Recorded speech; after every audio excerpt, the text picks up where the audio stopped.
भगवान, इस संसार की उत्पत्ति की घटना किस प्रकार घटी? पृथ्वी पर पहले पुरुष आया कि स्त्री? कृपया हम अज्ञानियों को विस्तार पूर्वक समझाइए। H.L. जोगन, सेठ चंदूलाल गांव में आए एक महात्मा के पास गए थे। पूछने लगे, महात्मा जी क्या यह सही है कि हर व्यक्ति को मरना है? महात्मा ने कहा कि हाँ, ये तो निश्चित ही। अरे मृत्यु से कौन बचा है? सभी को मरना है, प्रत्येक मरण धर्म है। चंदूलाल ने सिर खुजलाया और कहा कि मैं सोचता हूं कि जो व्यक्ति आखिर में मरेगा उसे शमशान घाट कौन ले जाएगा? देख तो कैसे कैसे कठिन सवाल उठते हैं आदमियों के दिमाग। ये बात तो बड़े पते की। इस तरह के प्रश्न तुम पूछते हो कि इस संसार की उत्पत्ति की घटना किस प्रकार घटी। एक बात पक्की समझो कि शिव जी का धनुष मैंने नहीं तोड़ा, मैंने नहीं बनाया ये संसार। मैं पहले ही अपने को अलग कर लेता हूं, नहीं तो लोग तरह तरह के इल्जाम मेरे ऊपर लगाते हैं। कोई यही कहने लगे कि इसी की हरकत, कि इसी ने उपद्रव किया होगा।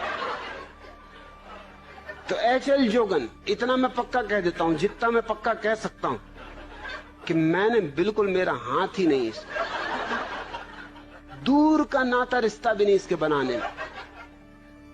बुद्ध जिस गांव में आते थे पहले खबर करवा देते थे कि 11 प्रश्न कोई मुझसे न पूछे। उनमें एक प्रश्न ये भी था कि संसार की उत्पत्ति किसने की? पूछे ही नहीं कोई, क्योंकि ये बुद्धुओं के प्रश्न हैं और बुद्ध इनके उत्तर नहीं देते। मेरे दादा मुझसे पूछा करते थे, अक्सर औरों से भी पूछा करते थे, लेकिन जब उन्होंने मुझसे पूछा तो फिर पूछना बंद कर दिया। वो पूछा करते थे कि अक्ल बड़ी की भैंस। अब उनको कौन उत्तर दे? मुझसे एक दिन पूछ बैठे, मैंने कहा भैंस।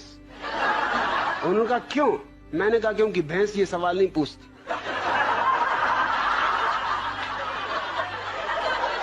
ये खुजली तुम्हारी अक्ल में ही चलती। भैंस तो बिल्कुल परमहंस दशा में। मैं कई भैंसों के पास जाके कई घंटों खड़ा रहा, कोई भैंस नहीं पूछती कि अक्ल बड़ी की भैंस। अरे भैंस को पता ही है कि हम बड़े, क्या पूछना? फिर उन्होंने नहीं पूछा।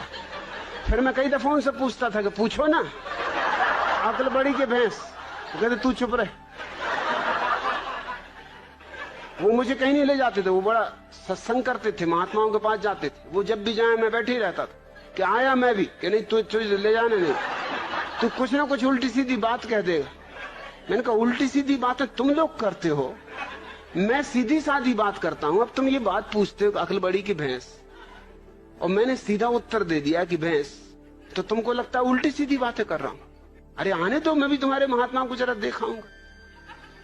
एक दफा मुझे ले गए, सिर्फ एक दफा ले गए। एक महात्मा के पास गए वो मिलने, मुझे ले गए।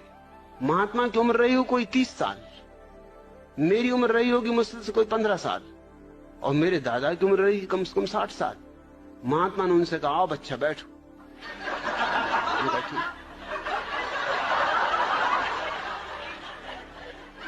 मेरे दादा ने मुझसे कहा तुम्हें कुछ पूछना तुम पहले पूछ लो, नहीं तो फिर गड़बड़ हो जाएगी, फिर मैं पूछ लूं। मैंने उनसे पूछा कि बच्चा एक जवाब दो।